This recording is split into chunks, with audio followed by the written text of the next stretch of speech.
महाकुंभ में श्रद्धालुओं का सैलाब कम होने का नाम नहीं ले रहा है।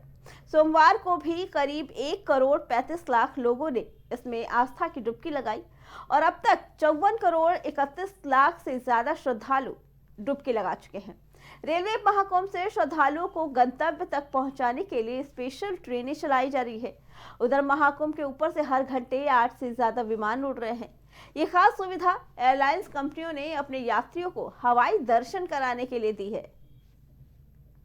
बता दें कि प्रयागराज के महाकुंभ में तैयारियां जोरों शोरों से थीं और इस बीच जब महाकुंभ का महास्नान शुरू हुआ तो श्रद्धालुओं का रेला पहुंचना शुरू हो गया। जहां एक तरफ विपक्ष लगातार ये सवाल कर रहा था कि व्यवस्थाएं नहीं है जिसकी वजह से लोग पहुंच नहीं रहे, वहीं जब तस्वीरें सामने आई तो देखा गया कि करोड़ों की संख्या में श्रद्धालु वहां पहुंच रहे हैं। जहां सरकार की तरफ से आंकड़े जारी किए गए थे कि इस बार के महाकुंभ में 40 से 45 करोड़ श्रद्धालु स्नान करेंगे, वही बता दें कि महाकुंभ में अभी तक 54,31,00,000 से ज्यादा श्रद्धालु स्नान कर चुके हैं। अभी महाकुंभ का 37वां दिन है और अभी भी 8 दिन इसमें बाकी है। इसी पे आगे जानकारी देने के लिए हमारे साथ प्रयागराज से हमारे संवाददाता आशीष जुड़ चुके हैं।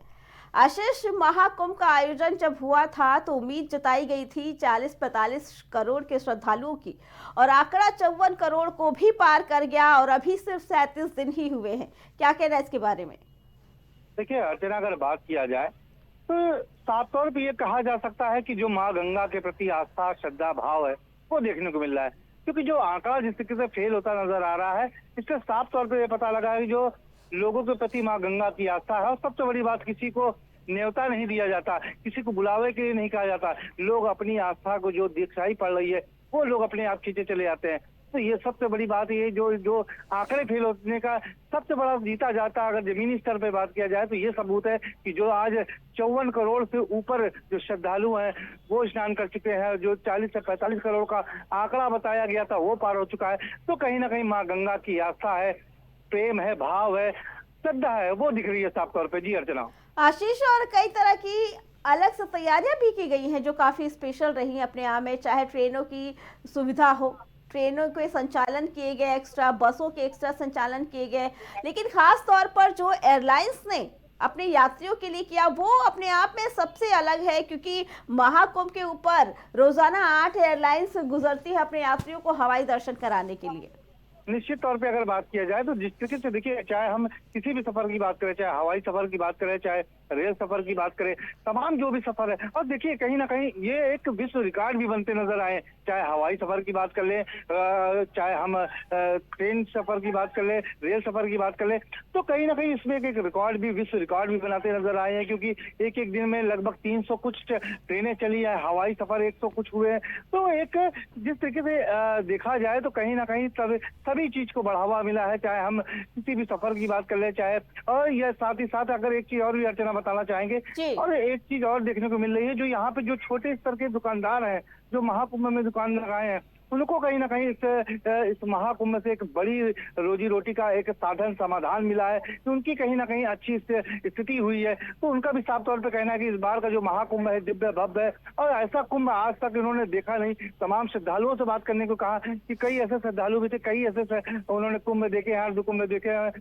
कुंभ देखे हैं, लेकिन जो इस बार का आयोजन है कहीं ना कहीं देखिए वो अपने आप में एक अलौकिक है, दिव्य है, वो साफ तौर पे देखने को मिल रहा है। जी आशीष, और इस बार के महाकुंभ की दिव्यता और भव्यता इसी बात से अंदाजा लगाया जा सकता है कि जहां पहले अखिलेश यादव का ये कहना था कि अव्यवस्थाएं हैं महाकुंभ में, व्यवस्था नहीं है, लोग नहीं पहुंच रहे हैं, तो वहीं अब अखिलेश यादव की तरफ से ये भी बयान आता है कि उनकी मांग है कि जो महाकुंभ का आयोजन चल रहा है उसकी तिथि बढ़ा दी जाए और दिन के लिए कर दिया जाए, ताकि जो श्रद्धालु नहीं पहुंच पाए हैं वो भी पहुंच सके।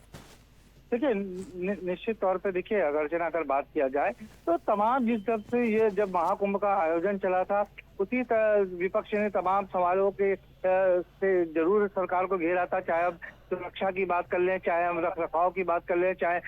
मूलभूत सुविधाओं को लेकर सवाल उठाया गया। साथ ही साथ जो गंगा में आस्था की डुबकी लगाने आ रहे थे, जो उन्होंने साफ तौर पे कहा था वो पाप धोने जा रहे हैं, जो पाप किए वो जाए। तो कहीं ना कहीं देखिए वो जो विपक्ष का काम है वो कहीं ना कहीं वो तमाम सवाल उठाते रहे थे, पर लेकिन जिस तरीके से आज वो बढ़ाने की बात कर रहे हैं, कुंभ मेले के बढ़ाने की बात कर रहे हैं, तो निश्चित तौर पे देखिए जाहिर सी बात है, क्योंकि जो श्रद्धालुओं का आने का जो जिस तरीके से लगातार श्रद्धालु पहुंच रहे हैं, लगातार पहुंचते चले आ रहे हैं, क्योंकि अगर बात किया जाए तो जो माघ का महीना होता है वो समाप्त हो चुका है, माघी पूर्णिमा का स्नान हो चुका है, अब आखिरी पर्व बचा है महाशिवरात्रि का। पर देखने वाली बात होगी कि ये जो सिलसिला है, जो श्रद्धालुओं का लगातार आने का सिलसिला है, वो रुकता है या थमता है, वो आज देखने वाली बात होगी, क्योंकि अब आखिरी स्नान 26 फरवरी को होने वाला है। पर जो जिस तरीके से श्रद्धालुओं का तांता जिस तरीके से अर्चना देखने को यहाँ मिल रहा है, दिन रात जो 24 घंटे लोग चलते नजर आ रहे हैं, 24 घंटे नहान हो रहा है, तो ये एक बड़ी बात है। ये कहीं ना कहीं जो आस्था का जो रेला यहाँ चल रहा है, वो एक अनुभूति अलग दिखा रहा है। जी